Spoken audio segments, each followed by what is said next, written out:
வணக்கம் நண்பர்களே, welcome to Vani Aravind Tamil audio novels channel. இங்கு எழுத்தாளர் வாணி அரவிந்த் அவர்களின் புதினங்களை ஒளி வடிவமாக கேட்டு ரசிக்கலாம் நண்பர்களே.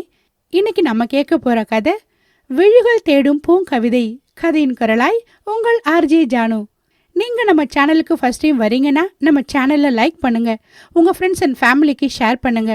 எழுத்தாளரோட அடுத்தடுத்த படைப்புகளை கேட்டு ரசிப்பதற்கு நம்ம சேனலை சப்ஸ்கிரைப் பண்ணிக்கோங்க. கதை எப்படி இருந்துச்சுன்னு மறக்காம உங்க லைக்ஸ் கமெண்ட்ஸ் மூலமா எங்களுக்கு தெரியப்படுத்துங்க. இப்போ வாங்க கதைக்குள்ள போகலாம். விழிகள் தேடும் பூங்கவிதை. கவிதை 3.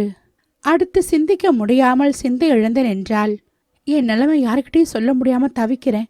என்னால ஒருத்தர் வாழ்க்கை கேட்டா அந்த பாவம் எனக்குத்தானே. இதை எப்படி அப்பா கிட்ட சொல்லி புரிய வைப்பேன்? அவர் நான் சொல்றத கேட்கிற மனநிலையிலேயே இல்லையே என்று நினைத்தவள் தனது தந்தைக்காக அவசரமாக முடிவெடுத்தாள். அப்பா, ஒரு நிமிஷம், தயவு செஞ்சு நில்லுங்க, நான் அவரோட போறேன். நில்லுங்கப்பா என கத்தினாள். ஷான்வியின் குரலை கேட்டு கௌதமி அடுத்த அடி எடுத்து வைக்காமல் அதே இடத்தில் நின்றார். தயவு செஞ்சு இந்த அப்பாவை தப்பா நினைக்காதம்மா. உன்னை வாழ வைக்க எனக்கு வேற வழி தெரியல என அவள் அருகில் வந்து கைகளை பிடித்து மன்றாடினார். உங்களுக்காக நான் நிச்சயமா போறேன்ப்பா. அதான் உங்க சந்தோஷம்னா அதே நான் தாங்கிக்கிறேன் என்று கூறியவள் வேகமாக தனது அறைக்குள் சென்றவள் தனக்கான சில உடைமைகளை எடுத்துக்கொண்டாள். மனதிற்குள் 1000 துன்பங்களை சுமந்து கொண்டு நிம்மதியின்றி அங்கிருந்து கிளம்ப தயாரானாள்.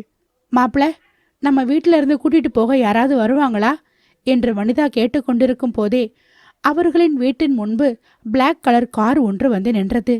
அக்னிவின் அன்னை மற்றும் சிலர் அதிலிருந்து இறங்கி வந்தனர். அவரது தோற்றத்தை பார்க்கும் பொழுதே பணக்கார தோரணை தெரிந்தது. இவங்க தான் என்னோட அம்மா வசுந்தரா என் அக்னிவை அறிமுகப்படுத்தினான். அம்மா, என் மேல கோபமா இருக்கீங்களா? அதான் நீங்க வரலோன்னு நினைச்சேன். கோபம் இருக்கத்தான் செய்யுது, ஆனாலும் மனசு கேட்காம தான் வந்துட்டேன். எல்லாரும் மன்னிக்கணும். திருமணத்திற்கு சொன்ன நேரத்தில் வர முடியல. இது மிகப்பெரிய தவறு தான். ஆனாலும் வேறு வழி இல்லாத சூழ்நிலை. என் மருமகளை நான் அழைச்சிட்டு போலான்னு வந்திருக்கேன் என்று சொல்ல, ரொம்ப சந்தோஷமா இருக்குமா, வாங்க வந்து உட்காருங்க என வனிதா பரபரப்பாக உள்ளே சென்று குடிக்க தண்ணீர் பலகாரம் எல்லாம் கொண்டு வந்து வைத்தாள். வந்தவர்களுக்கு குளிர்பானங்கள் கொடுக்க ஏற்பாடுகளை செய்திருந்தாள். ஷான்வி, எப்படி நீ ரொம்ப கோவமா இருப்பேன்னு நினைக்கிறேன். ஆனால் என்னோட பையன் செலெக்ஷன் ஒருபோதும் தவறாக இருக்காதுன்னு நான் 100% நம்பி இந்த கல்யாணத்துக்கு சம்மதம் சொன்னேன். என்ன காரணம்னு எனக்கு தெரியாது. ஆனால் உண்மையில என் பையன் உயிரே வச்சிருக்கான். இது சத்தியமான உண்மை. போக போக நீயே புரிஞ்சுக்கிற நாள் வரும். சந்தோஷமான முக மலர்ச்சியோடு எங்களோட வரணும்னு ஆசைப்படுறேன் என அவளது தலையை வருடி விட்டார். இதுவரை பார்த்திராத முகம், அவர் பேச்சில் இருந்த அன்பு, முகத்தில் தெளிவான சாந்தம், இதையெல்லாம் பார்த்த ஷான்விக்கு என்ன சொல்வதென்று தெரியாமல் திணறி போய் நின்றாள். இந்த அம்மா இவ்வளோ நல்லவங்களா தெரிகிறாங்க.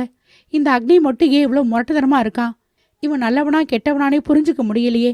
இனி என் வாழ்க்கை என்னதான் ஆக போகுதோ தெரியல என மனதிற்குள் குழம்பி தவித்தாள். உன்னோட மனசுல இருக்கிற குழப்பம் எனக்கு நல்லாவே புரியுதுமா. நம்ம வீட்டுக்கு போன பிறகு எல்லாத்தையும் தெளிவுபடுத்திக்கலாம். நல்ல நேரம் போறதுக்குள்ள கிளம்பலாமே என சொல்லியவர் தான் கொண்டு வந்த பூவையும் ஷான்வியின் தலையில் வைத்து விட்டார். ஷான்வி மறுப்பு தெரிவிக்க முடியாமல் அமைதியாக நின்றாள். அடேங்கப்பா, இத்தனை நேரம் இத்தனை ஆட்டம் ஆனா இப்ப இவ்வளோ அமைதியா இருக்கா என அக்னி மனதிற்குள் நினைத்து கொண்டான். ஷான்வியின் அமைதியை பார்த்த வசுந்தரா, என்னம்மா, கல்யாணத்துக்கே வராதவர் இப்ப வந்து நிக்கிறான்னு தானே யோசிக்கிற? எனக்கும் என் பையன் மேல கோபம் இருக்குதான் செய்யுது. அதுக்காக உன்னை உதாசீனப்படுத்த முடியாது. உனக்காகத்தான் நான் இங்க வந்தேன். என்னோட வார்த்தை மேல நம்பிக்கை வச்சு என்னோட அன்புக்கு கட்டுப்பட்டு நீ கிளம்பி வருவேங்கிற நம்பிக்கையோட வந்திருக்கேன். வசுந்தராவின் அந்த வார்த்தையை கேட்ட ஷான்வி அதற்கு மேலும் மறுப்பு எதுவும் தெரிவிக்காமல் தந்தையிடம் சொல்லிக்கொண்டு அமைதியாக அவர்களோடு கிளம்பினாள். அனைவரும் இவர்கள் குடும்பத்தாரிடம் சொல்லிவிட்டு கிளம்பினார்கள். போகும் வழியில் ஷான்வி எதுவுமே பேசவில்லை. ஷான்வியின் மௌனமே வசுந்தராவிற்கு அவளது எண்ண ஓட்டத்தை புரிய வைத்தது. கார் குறிப்பிட்ட நேரத்தில் அவர்கள் இல்லத்தை வந்து அடைந்தது. அங்கு ஷான்விக்கு பிரம்மாண்டமான வரவேற்பு காத்திருந்தது. முறைப்படி ஆரத்தி எடுத்து வசுந்தரா உள்ளே அழைத்து சென்றார். முக்கியமான சொந்தங்கள் மட்டும் வந்திருந்தார்கள். சற்று நேரத்தில் அவர்களும் கலைந்து செல்ல தொடங்கினர். அதன் பிறகு வீடு அமைதியாக இருந்தது. ஷான்வியின் கண்கள் வீட்டின் ஒவ்வொரு பகுதியையும் பார்வையாலேயே அளந்தது. சுவற்றின் ஓரிடத்தில் மாற்றப்பட்ட புகைப்படத்தை பார்த்து கண்கள் நிலை குத்தி நின்றது. புகைப்படத்தை பார்த்த அந்த நொடியே அவளது சப்த நாடிகளும் ஒடுங்கியது. உடல் வியர்வையில் குளித்தது. கை கால்கள் நடுங்கியது. என்னம்மா அப்படி பார்க்கிற? அவன்தான் என்னோட மூத்த பிள்ளை, என்னோட மூத்த மருமகள். 2 பேரும் ஒரு கார் விபத்துல இறந்துட்டாங்க. இப்போ எனக்குன்னு இருக்கிற ஒரே சொந்தம் சொத்து என்னோட சின்ன மகன் அக்னிவ் தான் என்ற வருத்தத்தோடு வசுந்தரா கூற, அதை கேட்டு ஷான்வி கண்கலங்க நின்றாள். அவளது உதடுகள் பேச முன் வரவில்லை. உடல் மொத்தமும் தளர்ந்து போனது. மீண்டும் பார்வையை புகைப்படத்தை நோக்கி செலுத்த விட, அப்போ அந்த அந்த என மனதிற்குள் வார்த்தைகளை தேடி நடுங்கினாள். உன்னோட மாமனாரு உள்ள படுத்த படுக்கையா இருக்காரு. அவரால் எழுந்து வெளியில வர முடியாது. பெரிய மகன் இறந்த அதிர்ச்சியிலிருந்து இன்னும் அவர் வெளியில வரல என்று கண்கலங்க சொன்னார். இந்த குடும்பம் இப்போ இருக்கிற நிலைமையில நாம எப்படி இவங்க கிட்ட மேற்கொண்டு பேசுறது? எந்த உண்மையையும் சொல்ல முடியாது என சுக்குநூறாக உடைந்து சிதறினாள். உன்னோட மனசு எனக்கு நல்லாவே புரியும். உன்னோட பேருமா? தப்பா எடுத்துக்காத. அக்னி உன் பேரு சொன்னான்தான், ஆனா நான் தான் மறந்துட்டேன் என்று தடுமாற்றத்தோடு கேட்க, ஷான்விமா என்றாள். உன்னோட மனசு எனக்கு புரியும். சந்தோஷமா நிம்மதியா இருமா. பெரிய பிள்ளை இழந்த துக்கத்திலிருந்து இன்னும் இந்த குடும்பம் மீண்டு வரல. இப்போதைக்கு எங்களுக்கு இருக்கிற சந்தோஷம் நீங்க 2 பேரும் தான். உனக்கு புரியும் நினைக்கிறேன். கொஞ்ச நேரம் போய் ஓய்வெடுமா என்று கூறியவர் வேலையாட்களை அழைத்து மதிய உணவிற்கான ஏற்பாடுகளை செய்ய தொடங்கினார். மதிய உணவு விருந்து பிரமாதமாக தயாரானது. அனைவருக்கும் விருந்து பரிமாறி அழகு பார்த்தார். நொறுங்கி போய் மனதில் இருக்கும் வழியை கூட வெளியே காட்ட முடியாமல் தீயிலிட்ட புழுவாக துடித்து கொண்டு இருந்தாள். ஷான்விக்கு உணவு ஒருவாய் கூட இறங்கவில்லை. பளிங்கு தொண்டையில் நீர் மட்டும் ஒவ்வொரு மிடராக இறங்கியது. கண்களில் நீரையும் மனதில் தாங்க முடியாத வலியையும் சுமந்து கொண்டிருந்தாள். அவளது வாழ்க்கையே இப்போது அவளுக்கு மிகப்பெரிய சுமையாக தெரிந்தது. அவளது விழிகள் தொலைந்து போன எதையோ தேடுவது போல அலைப்பாய்ந்தது. அவளது எண்ண ஓட்டங்களை புரிந்து கொண்ட வசுந்தரா எதுவும் சொல்லாமல் அமைதியாக இருந்தார். காலப்போக்கில் சரியாகிவிடும் என்று நம்பினார். அக்னிவ் அமைதியாக இருக்காமல் யாரும் எதிர்பாரா வண்ணம் தனது இலையில் இருந்து ஸ்வீட்டை எடுத்து, இந்தா சாப்பிட ஆங்கிரி பேர்ட் என அவளது வாயில் திணித்தான். அந்த நொடி என்ன செய்வதென்றே தெரியாமல் தடுமாறித்தான் போனாள். வசுந்தராவின் முகத்திற்காக சிந்தித்தாள். ஆனாலும் இல்லை, எனக்கு வேண்டாம் என அவனது கையை தட்டிவிட, அதெல்லாம் முடியாது, நீ சாப்பிட்டு தான் ஆகணும் என வலுக்கட்டாயமாக ஊட்டினான். அவனை முறைத்து கொண்டு எரிச்சலோடு வேறு வழி இல்லாமல் முழுங்கினாள். ஏதோ விஷத்தையே உண்பதைப் போல எண்ணம்தான் அவளுக்கு தோன்றியது. அவசரமாக தண்ணீரை எடுத்து குடித்தாள். கை கழுவ எழுந்தாள். ஆஹா, நீ பெரிய திலாலங்கடையா இருப்ப போலவே. நான் மட்டும் ஊட்டி விடணும், நீ சாப்பிடுவ. ஆனா எனக்கு ஊட்டி விட மாட்டியா என அவளது கையை பிடித்தான். இவன் நிஜமாவே லூசா இல்லை நடிக்கிறானா என்று நினைத்தவள், என்னால எல்லாம் ஊட்ட முடியாது என கையை உதறிவிட்டாள். இதோடா, எனக்கு ஊட்டாம இங்கிருந்து நீ ஒரு அடி கூட நகர முடியாது. நாள் முழுக்க எங்கேயே இப்படியே இருந்தாலும் சரி என இழுத்து அதே இடத்தில் அமர வைத்தான். வசுந்தரா அதற்கு மேலும் அங்கு நிற்க வேண்டாம் என நினைத்து தனது கணவர் இருந்த அறைக்கு சென்று விட்டார்.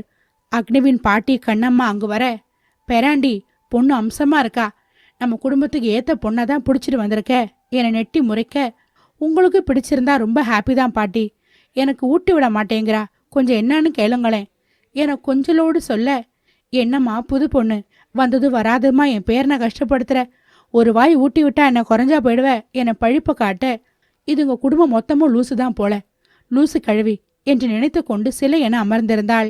ஏண்டா, ஒருவேளை பொண்ணுக்கு காது கேட்காதோ செவிடா என முழிக்க, அவளுக்கு நல்லாவே காது கேட்கும் பாட்டி, ரொம்ப அழுத்தக்காரி, ரொம்ப திமிரு அதிகம், அதே சமயம் ரொம்ப பாசமானவ பாட்டி, அதனால தான் விடாப்பிடியே அவளை கூட்டிட்டு வந்திருக்கேன். அது சரி, பாசம் அதிகமா இருக்கிறதுனால தான் ஊட்ட மாட்டேன்னு சொல்றாளோ? ஆமா, பொண்ணு பேர் என்ன? ஏதோ சொன்னேன், மறந்துட்டேன், வாயில நுழையாத பேரா இருக்கே. ஷான்வி பாட்டி. அது என்ன சாணியோ பானியோ, எனக்கு வாயில வரலடா. நான் வேணும்னா பாப்பான்னு சொல்லிக்கவா? பொம்பளை பிள்ளைகள் எல்லாம் நம்ம குடும்பத்தில் செல்லமா பாப்பான்னு தானே கூப்பிடுவோம். எனக்கு நோ அப்ஜெக்ஷன் பாட்டி என்று சொல்ல, உண்மையிலேயே இதுங்க லூசு குடும்பம் தான் போல இருக்கு. என்னை இருவரையும் முறைக்க முறைக்க பார்த்து கொண்டிருந்தாள் ஷான்வி. அப்போது மீண்டும் அங்கு வந்த வசுந்தரா, அம்மா, அந்த பொண்ணை ஏன் கஷ்டப்படுத்துறீங்க, கொஞ்ச நேரம் தனியா விடுங்க, நீ போய் கையை கழுவிட்டு ஓய்விடுமா என்று சொல்ல, தெய்வமே என்று நினைத்து கொண்டு ஷான்வி வேகமாக எழுந்து சென்று கைகளை கழுவி விட்டு வந்தாள். அந்த ரூம் அக்னியோடது, அங்க போய் ஓய்விடுமா என்று சொல்ல, அவனோட ரூம்லையா என நினைத்து தயங்கியபடியே நின்றாள்.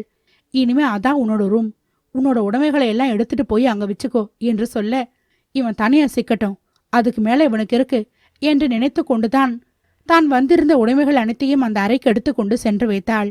அறை மிகவும் விசாலமாகவும் பிரம்மாண்டமாகவும் பணக்கார தோரணையோடும் ஆடம்பரமான பொருட்களை தன்னுள் அடக்கி கொண்டு இருந்தது. அடேங்கப்பா, இதெல்லாம் நான் சினிமாவில் தான் பார்த்துருக்கேன் என்று அசந்து போய் நின்றாள். அப்பொழுது கதவு கிரீச்சிரும் சத்தம் கேட்டது. திரும்பி பார்த்தாள். அக்னிவ் தான் கதவை சாத்தினான். பதறி போனவள், இப்ப எதுக்கு கதவை சாத்துறீங்க, முதல்ல கதவை திறங்க என்றாள். ஓகே டியர் என கதவை திறந்தான். நான் கிஸ் பண்றதை யாரும் பார்க்க கூடாதுன்னு நினைச்சேன். நீ எல்லாரும் பார்க்கட்டும்னு நினைக்கிற. உனக்கு ஓகேனா எனக்கும் ஓகே தான் என மெதுவாக அவள் அருகில் வந்தான். என்னது கிஸ்ஸா? பக்கத்துல வந்தனா கொன்னுடுவ ராஸ்கல். மரியாதைய 10 அடி தள்ளி நில்லு என அவனை பின்னால் தள்ளிவிட்டாள். தள்ளி விடுற மாதிரி அதே சாக்குல என் மேல நீ மட்டும் கையை வச்சுட்ட பாத்தியா?